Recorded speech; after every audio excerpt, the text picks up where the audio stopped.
जय श्री हरि विष्णु। कार्तिक माह के शुक्ल पक्ष की नौमी तिथि, जिसे अक्षय नवमी या आंवला नवमी के नाम से जाना जाता है, इस तिथि पर हर वर्ष आंवला नवमी का व्रत रखा जाता है।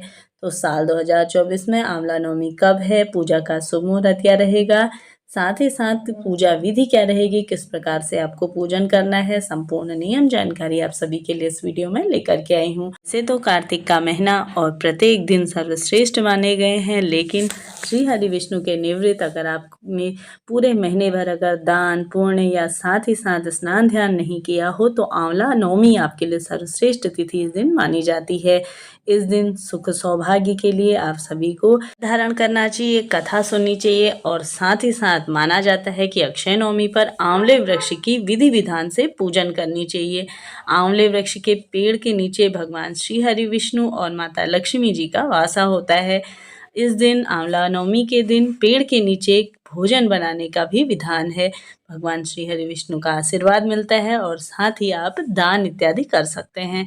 इस दिन आप सभी को भोजन में आंवला जरूर से ही चढ़ाना चाहिए। भोग के स्वरूप में जब आप पूजन करेंगे तो आपको अवश्य से चढ़ाना चाहिए।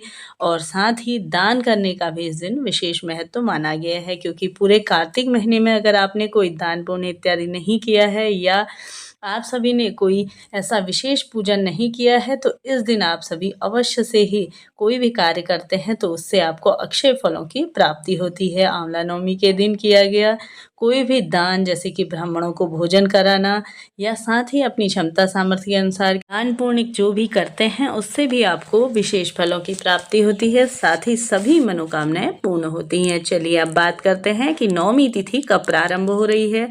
तो 9 नवंबर को रात्रि 10:45 पर यह प्रारंभ होगी और 10 नवंबर को रात्रि 9:01 पर नवमी तिथि समाप्त होगी। साथ ही पूजा का शुभ मुहूर्त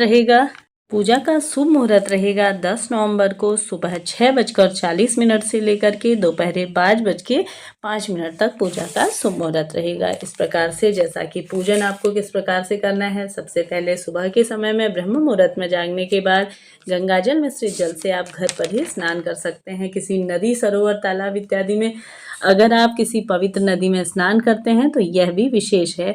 नहीं कर पाने की स्थिति में घर पर ही गंगा जल मिश्रित जल से स्नान करिए और साथ ही घर पर श्री हरि विष्णु जी के निवृत्त एक घी का दीपक जलाइए और विशेष पूजन करना चाहिए। साथ ही साथ आप सभी को आंवले वृक्ष के नीचे जाकर के, खासकर की महिलाएं इस व्रत को धारण करती हैं, आप सभी को वहां पे जाकर के पूर्व दिशा की ओर मुंह करके आप अपने हाथ में जल और दूध ले जाइए और उसे आपको आंवले वृक्ष में अवश्य से ही चढ़ाना चाहिए। साथ ही साथ 4 बार आप सभी को इसकी परिक्रमा कर लेनी है, क्योंकि माना जाता है किसी भी वृक्ष की 4 बार परिक्रमा करनी चाहिए। साथ ही साथ घी का एक शुद्ध दीपक आपको प्रज्वलित करें या कपूर जला करके इसका पूजन कर लेना है। साथ ही साथ श्री हरि विष्णु जी का सरल सा मंत्र ओम नमो भगवते वासुदेवाय नमः, इस प्रकार से मंत्र का जाप करिए या विष्णु सहस्त्र नाम स्तोत्र का भी आप पाठ कर सकते हैं। अगर पेड़ के नीचे जगह है तो इस प्रकार से आप कार्य कर सकते हैं, नहीं तो आप खड़े होकर के भी पूजन इत्यादि कर सकते हैं। इसके नीचे बैठ करके भी अगर आप जाप इत्यादि करते हैं तो यह भी आपके जीवन को सुखमय बनाता है। कथा अवश्य से सुनिए। मेरे चैनल पे प्रतिदिन आप सभी के लिए कथाएं डाली जाती हैं, इन्हें सुनिए और अपने जीवन को सुखमय बनाइए। मिलते हैं नेक्स्ट वीडियो में, तब तक के लिए जय माता रानी, हर हर महादेव।